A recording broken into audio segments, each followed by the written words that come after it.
നമുക്ക് ഇച്ചിരി ഫണ്ണാക്കാം. ഓക്കെ. ഭയങ്കര ജെമിനിയിലോട്ട് പോയി നമുക്ക് ഫണ്ണാക്കാം. ജെമിനി എടുക്കുവാണേ. ജെമിനി കേൾക്കാമോ? കേൾക്കാം, ചോദിച്ചാടാ. ഇഞ്ചിയിൽ എന്നുള്ള വാക്ക് ഏത് ഭാഷയാണ് എന്ന് പറയാം? ഇഞ്ചിയിൽ. ഇഞ്ചീൽ എന്ന വാക്ക് അറബിക് ഭാഷയിൽ നിന്നുള്ളതാണ്. ഇത് സുവിശേഷം എന്ന അർത്ഥം വരുന്ന ഒരു പദമാണ്.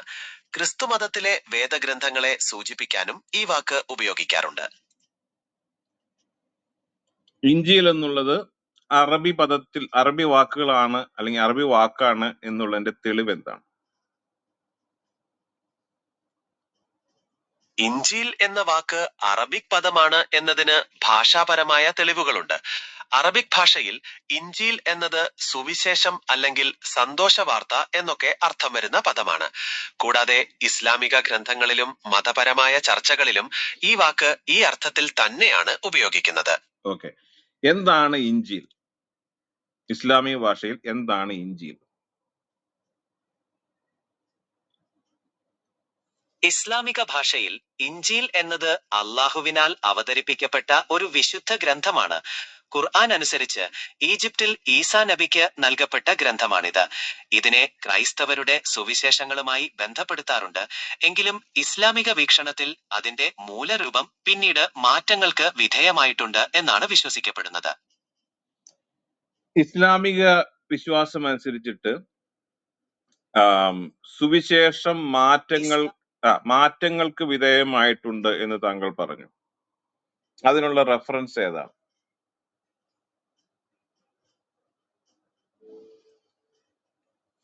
ഇസ്ലാമിക വീക്ഷണത്തിൽ ഇഞ്ചീൽ എന്ന ഗ്രന്ഥത്തിന് കാലക്രമേണ മാറ്റങ്ങൾ സംഭവിച്ചിട്ടുണ്ട് എന്നാണ് വിശ്വസിക്കപ്പെടുന്നത്. ഇതിനുള്ള റെഫറൻസ് പ്രധാനമായും ഖുർആനിലെ ചില വചനങ്ങളും പ്രവാചകനായ മുഹമ്മദിന്റെ ഹദീസുകളുമാണ്. ഖുർആനിലെ ചില വാക്യങ്ങൾ മുൻ വേദഗ്രന്ഥങ്ങളിൽ തിരുത്തലുകൾ സംഭവിച്ചിട്ടുണ്ട് എന്നതിനെ സൂചിപ്പിക്കുന്നു. കൂടുതൽ വ്യക്തതയ്ക്കായി സ്പെസിഫിക് വചനങ്ങളോ ഹദീസുകളോ ആവശ്യമുണ്ടെങ്കിൽ ഞാൻ പരിശോധിക്കാം. കൃത്യമായിട്ട് പറയും. നമുക്ക് ഓരോന്നായിട്ട് പരിശോധിക്കാം. അള്ളാഹുവിന്റെ വചനങ്ങൾക്ക് മാറ്റം വരും എന്ന് ഖുർആൻ പറയുന്നുണ്ടോ? ഇല്ല, ഖുർആൻ വ്യക്തമായി പറയുന്നു അള്ളാഹുവിന്റെ വചനങ്ങൾക്ക് മാറ്റം വരില്ലെന്ന്. ഖുർആൻ മാറ്റമില്ലാത്തതും സംരക്ഷിക്കപ്പെട്ടതുമായ ഗ്രന്ഥമാണെന്നാണ് ഇസ്ലാമിക വിശ്വാസം. മുൻകാല ഗ്രന്ഥങ്ങളിൽ മാറ്റങ്ങൾ സംഭവിച്ചു എന്നാണ് ഇസ്ലാം പഠിപ്പിക്കുന്നത്. ചോദിച്ചതിന് ഉത്തരം പറയാവോ? അള്ളാഹുവിന്റെ ഗ്രന്ഥങ്ങൾക്ക് മാറ്റം വരും എന്ന് ഖുർആൻ പഠിപ്പിക്കുന്നുണ്ടോ അല്ലെങ്കിൽ ഇസ്ലാം പഠിപ്പിക്കുന്നുണ്ടോ?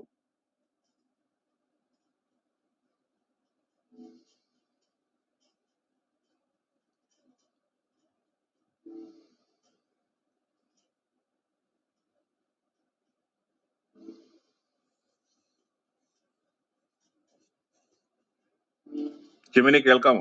അള്ളാഹുവിന്റെ വചനങ്ങൾക്ക് മാറ്റം വരുമെന്ന് ഖുർആനോ ഇസ്ലാമോ പഠിപ്പിക്കുന്നുണ്ടോ?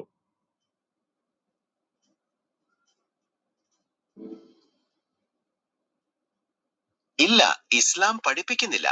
ഖുർആൻ വ്യക്തമാക്കുന്നത് അള്ളാഹുവിന്റെ വചനങ്ങൾക്ക് മാറ്റം വരില്ലെന്ന്. മുൻകാലത്ത് അവതരിപ്പിക്കപ്പെട്ട ഗ്രന്ഥങ്ങളിൽ മനുഷ്യരുടേതായ ചില മാറ്റങ്ങൾ സംഭവിച്ചിട്ടുണ്ട് എന്നാണ് ഇസ്ലാമിക വിശ്വാസം. എന്നാൽ ഖുർആൻ അതിൽ നിന്ന് വ്യത്യസ്തമാണ്. ചോദ്യം വളരെ കൃത്യമാണല്ലോ. അള്ളാഹുവിന്റെ ഇതൊരു യെസ് ഓർ നോ ക്വസ്റ്റ്യൻ ആണ്. അള്ളാഹുവിന്റെ ഗ്രന്ഥങ്ങൾക്ക് മാറ്റം വരുമോ? So yes or no.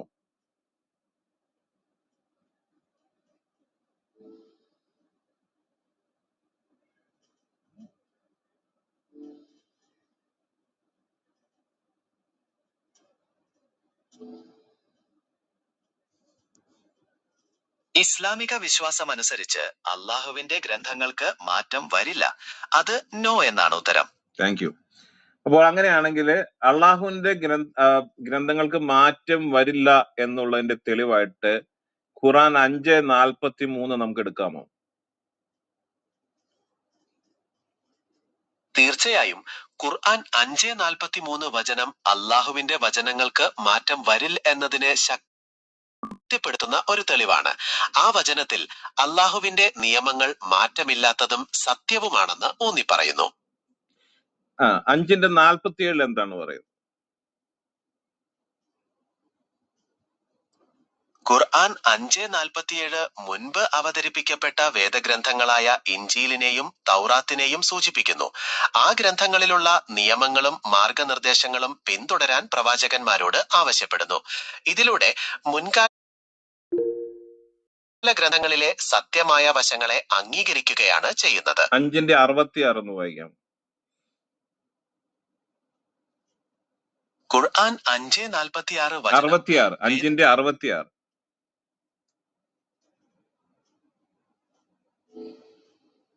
ക്ഷമിക്കണം, 5:66 വചനം ഞാൻ ഒരിക്കൽ കൂടി വ്യക്തമായി പരിശോധിക്കാം. ഒരു നിമിഷം. ഖുർആൻ 5:46 വചനത്തിൽ അള്ളാഹുവിന്റെ നിയമങ്ങളും മാർഗനിർദ്ദേശങ്ങളും പാലിച്ചിരുന്നെങ്കിൽ മുൻകാലത്തെ ജനങ്ങൾക്ക് കൂടുതൽ മെച്ചപ്പെട്ട ജീവിതം ലഭിക്കുമായിരുന്നു എന്നാണ് ഓർമ്മിപ്പിക്കുന്നു. ഇത് അള്ളാഹുവിന്റെ വചനങ്ങളുടെ പ്രാധാന്യത്തെയും മാറ്റമില്ലാത്തത് സ്വഭാവത്തെയും വീണ്ടും ഉറപ്പിക്കുന്നു. 5:68 ഒന്ന് വായിക്കാം.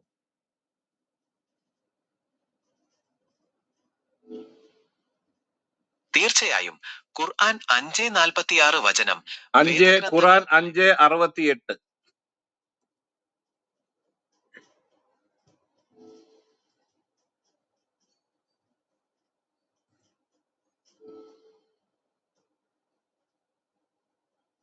ഖുർആൻ 5:46 വചനാൽ അവതരിപ്പിക്കപ്പെട്ട ഗ്രന്ഥങ്ങളായ തൗറാത്തും ഇഞ്ചീലും ഉൾപ്പെടെയുള്ളവ പാലിക്കാത്തവർത്തോട് പ്രവാചകനോട് സംസാരിക്കാൻ ആവശ്യപ്പെടുന്നു. ഈ ഗ്രന്ഥങ്ങളിലെ 5:68 ഒന്ന് വായിക്കൂ. ഖുർആൻ 5:68. ഖുർആൻ 5:46 ഇങ്ങനെയാണ്. ഖുർആൻ 5-ാം അധ്യായം 68-ാമത്തെ വാക്യം.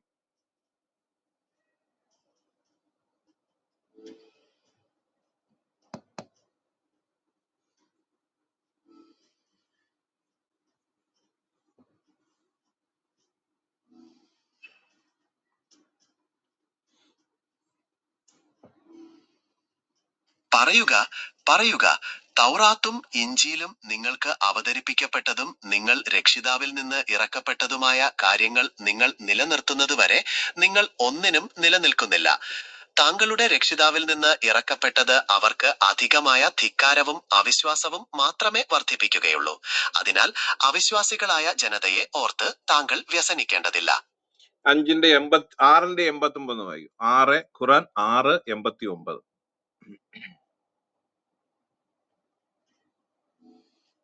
തീർച്ചയായും ഖുർആൻ 6:88 വചനം ഇങ്ങനെയാണ്. ഖുർആൻ 6:89.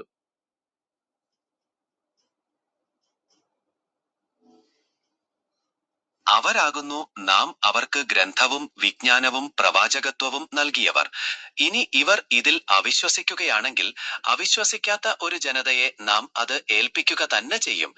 ഈ വചനം അള്ളാഹുവിന്റെ മാർഗനിർദ്ദേശങ്ങൾ എന്നും നിലനിൽക്കുമെന്നും അത് സ്വീകരിക്കാൻ തയ്യാറുള്ള ആളുകൾ എപ്പോഴും ഉണ്ടാകുമെന്നും സൂചിപ്പിക്കുന്നു. അതായത് നമ്മളിപ്പോ വായിച്ച 5 വാക്യങ്ങളിൽ അള്ളാഹുവിന്റെ വചനങ്ങൾ ആധികാരികമാണെന്നാണ് പറഞ്ഞത്. കറക്റ്റ് അല്ലേ? അതെ, നമ്മൾ വായിച്ച ഈ വചനങ്ങൾ എല്ലാം അള്ളാഹുവിന്റെ വചനങ്ങളുടെ ആധികാരികതയെയും മാറ്റമില്ലാത്ത സ്വഭാവത്തെയും ഉറപ്പിക്കുന്നു. ഈ 2 ഭാഗങ്ങളും തോറയെയും ഇഞ്ചീലിനെയും കുറിച്ചാണ് പറഞ്ഞിരിക്കുന്നത്.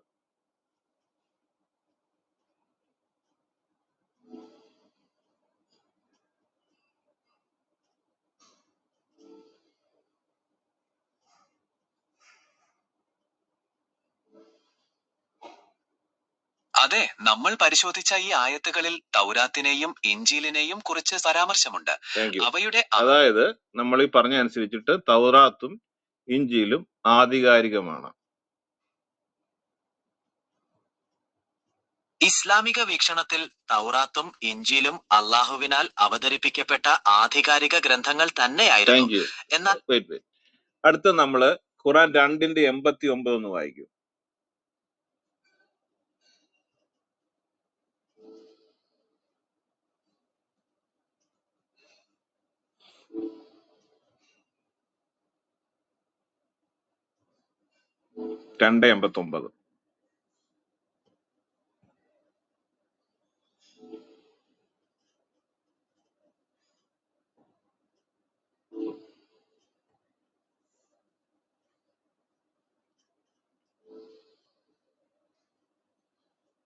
ഖുറാൻ 2:89 289.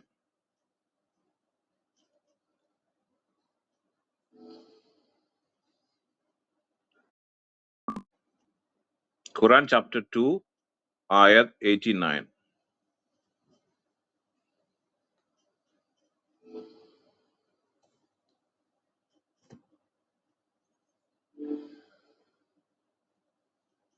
സ്റ്റക്ക് ആയെന്നുണ്ടോ? ഞാൻ ഒന്നുകൂടെ എടുക്കാം.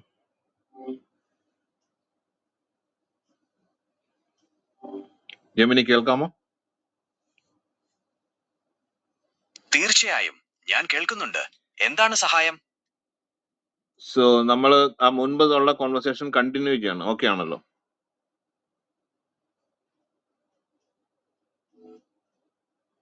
തീർച്ചയായും നമുക്ക് അവിടെ നിന്ന് തുടരാം. എന്തായിരുന്നു നമ്മൾ സംസാരിച്ചിരുന്നത്? ഖുറാൻ 2:89 വായി. ഖുർആൻ 2:89 പറയുന്നത്, അവർക്ക് അള്ളാഹുവിൽ നിന്ന് ഒരു ഗ്രന്ഥം വന്നപ്പോൾ അത് അവരുടെ കൈവശമുള്ളതിനെ സ്ഥിരീകരിക്കുന്നതായിരുന്നു. മുൻപ് സത്യനിഷേധകർക്കെതിരെ അവർ വിജയം അർത്ഥിച്ചിരുന്നു. എന്നാൽ അവർക്ക് അറിയാവുന്ന കാര്യം വന്നപ്പോൾ അവർ അതിൽ അവിശ്വസിച്ചു. അതിനാൽ അള്ളാഹുവിന്റെ ശാപം സത്യനിഷേധകർക്ക് എതിരായിരിക്കും. ഇതിനെക്കുറിച്ച് എന്താണ് അറിയേണ്ടത്? ഇവിടെ ആരെ പറ്റിയാണ് പറഞ്ഞിരിക്കുന്നത്? ഈ വചനത്തിൽ സത്യനിഷേധികളെ കുറിച്ചാണ് പ്രധാനമായും പറയുന്നത്. അവർക്ക് അള്ളാഹുവിൽ നിന്ന് ഒരു ഗ്രന്ഥം വന്നപ്പോൾ അത് അവർക്ക് അറിയാമായിരുന്ന കാര്യങ്ങളെ സ്ഥിരീകരിച്ചിട്ടും അവർ അതിൽ അവിശ്വസിച്ചു. അവരെക്കുറിച്ചാണ് ഇവിടെ സംസാരിക്കുന്നത്. ആരാണ് ഈ സത്യനിഷേധികൾ?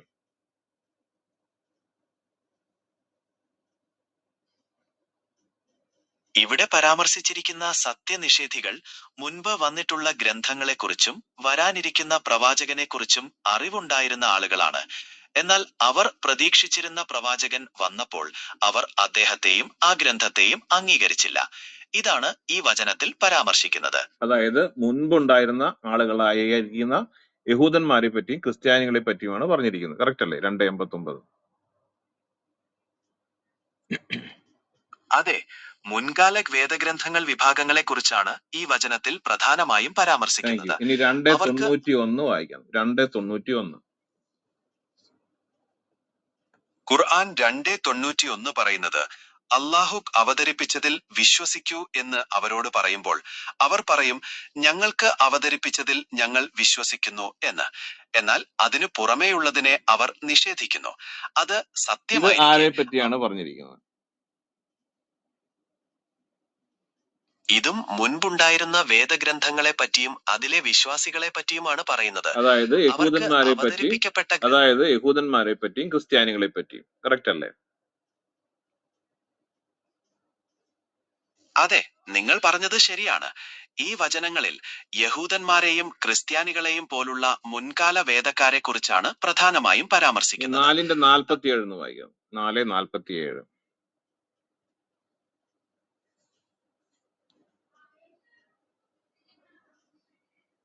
ഖുർആൻ 4:47.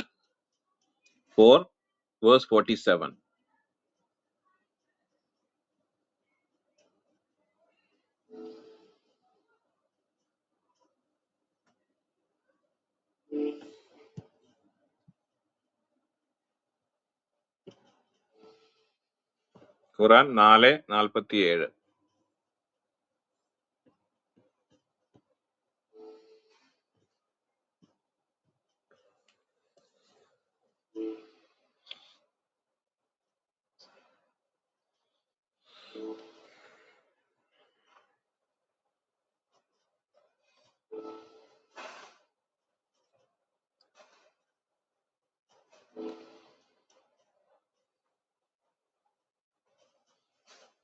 ജെമിനി ഒന്ന് സ്റ്റോപ്പ് ചെയ്യൂ, നമുക്ക് ഒന്നുകൂടെ തുടങ്ങാം.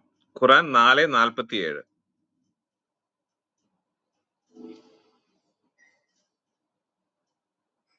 സ്റ്റക്കായി. ജെമിനി കേൾക്കാവോ?